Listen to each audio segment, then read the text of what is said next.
All right, everyone. Well, we have the producer blog for the State of the Game Week 5, and I think this is a producer blog that a lot of people, including myself, have really been looking forward to, especially with the release of Chaos Raids. There's been a lot of discussion going on, and I think everyone just wanted an official update from the devs and kind of how they feel about all this craziness that's been going on as of lately. So what I wanted to do today is to go over it. There's definitely some big changes, a couple in particular that they ended up mentioning in this producer blog, including increasing the daily dungeon limit from 10 to 15, which actually has quite a few different impacts on the game, because being able to do 15 dungeons per day will actually allow you to complete all 60 of your dungeons in a minimum of 3 days if you want to do that. They also announced a few other changes. We'll go over those, but what I wanted to do in this producer blog, which I haven't really done in too many of the other ones, is kind of look at it a little bit more. I'm still not going to read it word for word, at least not all of it, but I am going to definitely read this one a bit more carefully than the ones that I did before, because I think a lot of the stuff that went into making this producer blog, even though we don't have a ton of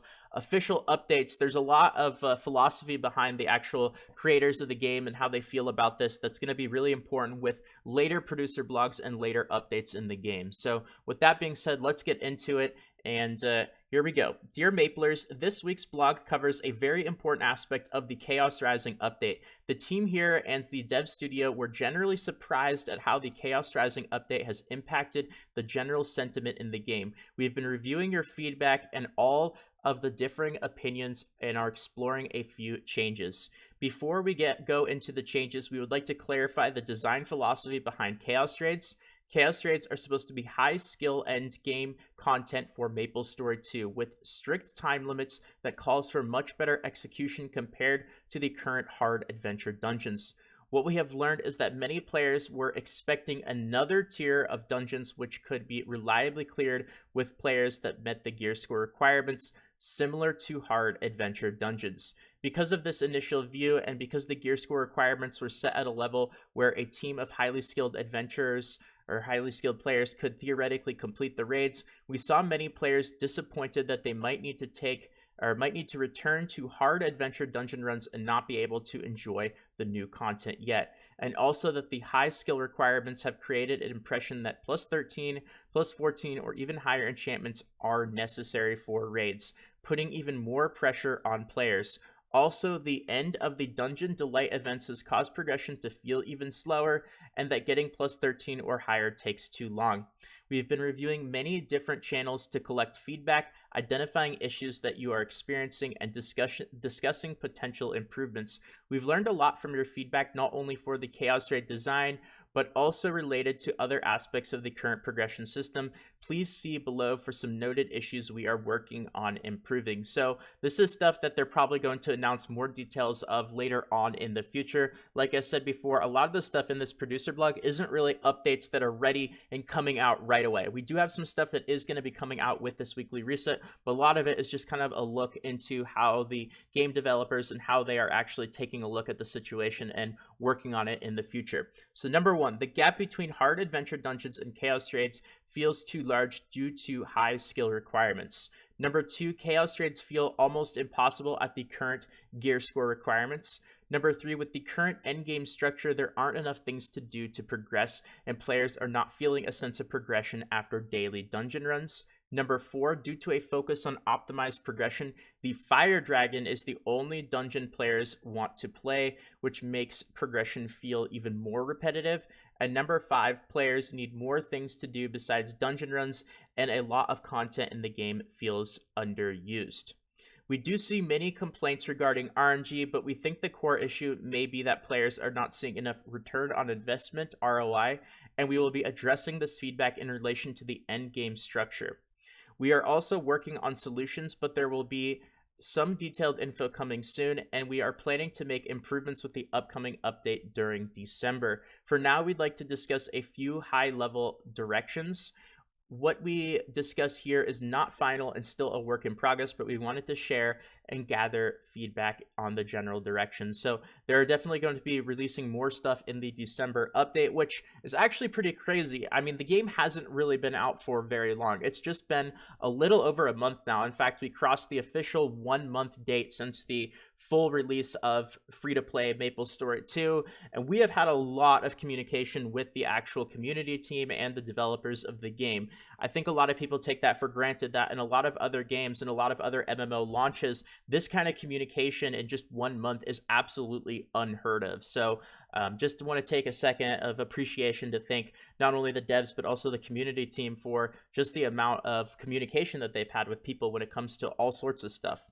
Okay, so now let's take a look at some of the things that they are actually handling on in this update. And first of all, this bold text is very, very important, especially to people wondering if anything was going to happen to Chaos Raids. Well, Chaos Raids will be unchanged with high skill and control required to clear the raids. So at the time being, no nerfs, no HP nerfs, no damage nerfs, none of that. So Chaos Raids will be unchanged.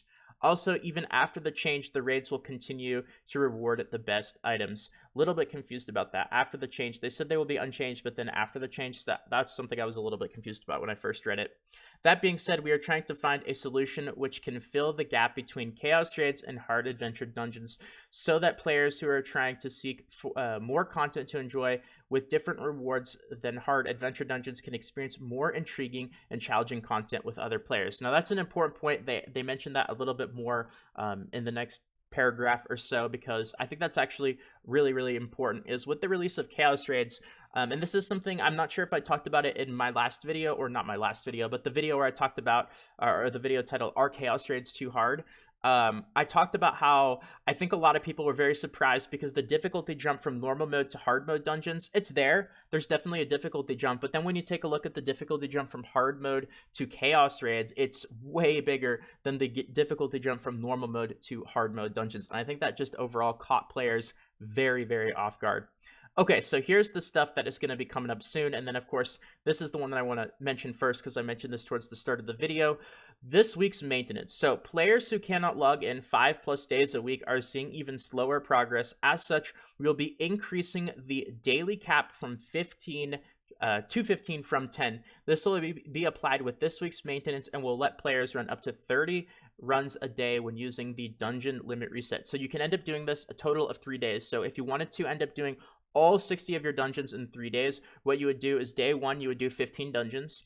Day 2, you would do the next 15 dungeons, which would actually put you at a total of 30. Now that you've hit the total of 30, you can use the dungeon reset feature, which will not only reset your weekly dungeons, but will also reset your daily dungeons. So that same day, day number 2, you could run another 15 dungeons. And then day 3, you would do the last 15 dungeons. So you would do 15 dungeons day 1, 30 dungeons day 2, 15 dungeons day 3. You could do that. That's obviously pretty crazy. I don't think I'm ever going to do that. Actually, yesterday was the day that I think I had to do 20 Fire Dragon runs, and oh boy, that was a lot of Fire Dragon runs. So, but hey, the option is there. You don't have to feel as much stress logging in every single day and doing your dungeon runs every single day. You can kind of mix it up a little bit. Okay, let's go back up to the top here, because this is a big one. I know this isn't until the December update, but it's definitely still something to look forward to.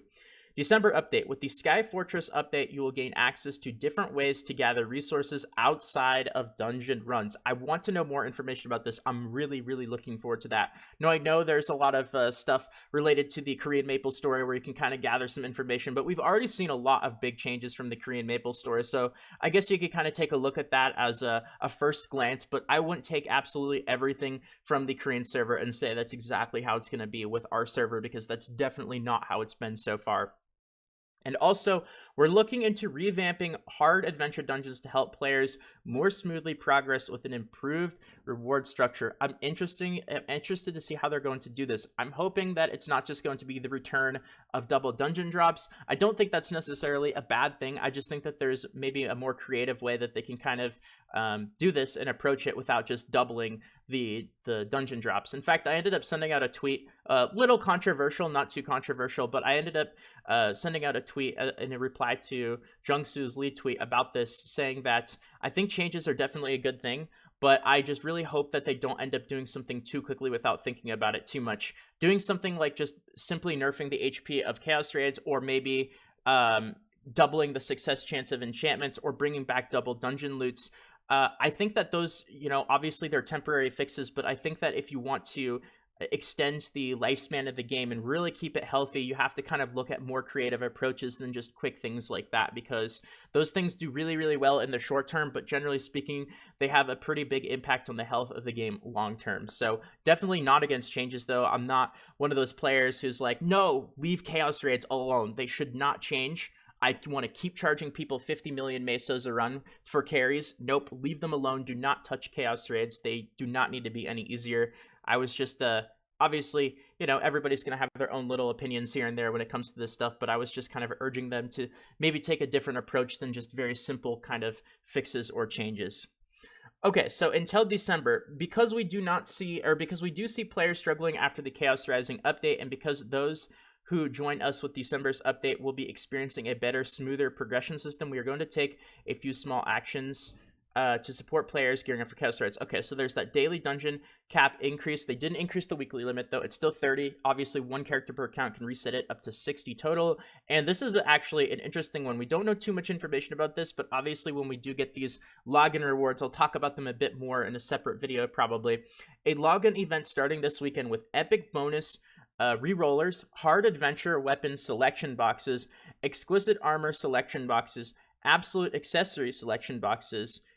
Further details will be announced later this week. I'm just interested. Obviously, this is just the initial information. I'm interested to see how much of this stuff we're going to get, more details about it, and if it's pretty crazy, maybe I'll make a whole separate video talking about what the best uses for all this stuff are going to possibly be, because free stuff is always great, but when you get free stuff, you want to make sure to take as much advantage of using it as efficiently as you possibly can. Okay, and then other things to discuss. These are just some small little improvements or little things unrelated to the Chaos Raid issue. The Priest dash skill has been tuned best to move towards other players for better healing support in parties, but we're hearing that with Chaos Raids and control requirement, this feature is making it harder for Priests to avoid damage during high difficulty situations. So I'm not gonna lie, a Priest was actually going to be my first character in Maplestory 2, but when I learned how the Priest dash skill works, the so-called suicide wings, when I learned how that skill works, I instantly deleted my Priest, just because I knew that would be one of those things that would just bug me forever. It wasn't even like a super huge deal. It's just one of those things that I knew I could probably never get used to and would just take away from my enjoyment of the class. So that's when I decided to reroll to Wizard. We'd like to open up this topic for discussion in our official forum thread. Guild improvements. We are discussing changing the initial size of the guild from 30 to 50, and we are reviewing additional improvements to the guild leader functions. Hey, that would be nice. I'd love to be able to accept more people into the Salty Guild. So we do have some spots. Obviously, if you guys are an active player on the US West server and you're looking for a guild, we're relatively casual. We're not really super hardcore or anything like that. We still do stuff together, but we're definitely not like a hardcore raiding guild or anything like that. But if you're interested in joining and you guys are active, feel free to apply to the Salty Guild on US West. 10,053 error. We have confirmed that there was a significant improvement with this error, and we are still reviewing reports from players who are experiencing the issue. Meso sellers, always problems with Meso sellers, but I guess that's the way that it is in games like this, free to play, all that stuff. We have identified characters which seem to be bank accounts for some of the Meso sellers and put a trade ban on these accounts. I actually saw a picture of somebody getting a trade ban. That's an interesting approach to the situation.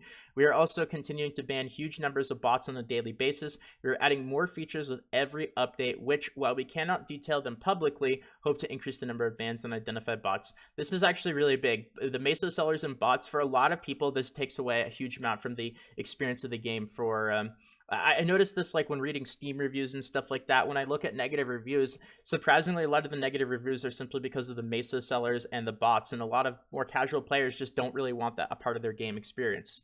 New UGC weapon templates are in the works, and we are aiming to add more in the December update. Housing improvements in review. We are reviewing a few improvements for housing. Once we have more details, we will share them with you. And Jotty Squad improvements. I believe that's the they're kind of like official like streamers or something like that. I don't really know too much detail about this.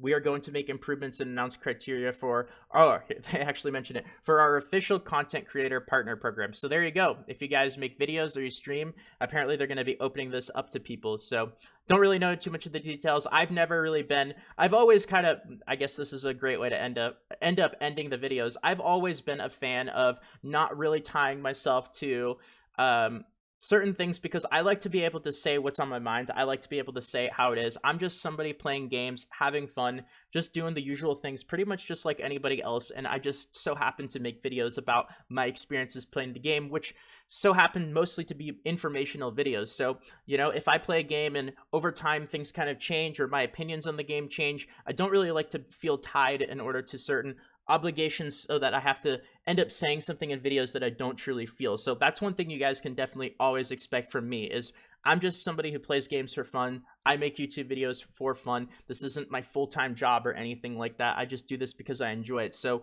whenever I'm playing the game and my experiences of the game kind of change over time, you'll definitely see that reflected in my videos and my opinions on how I say certain things. So that's something I just wanted to bring up because a lot of people were actually wondering about that.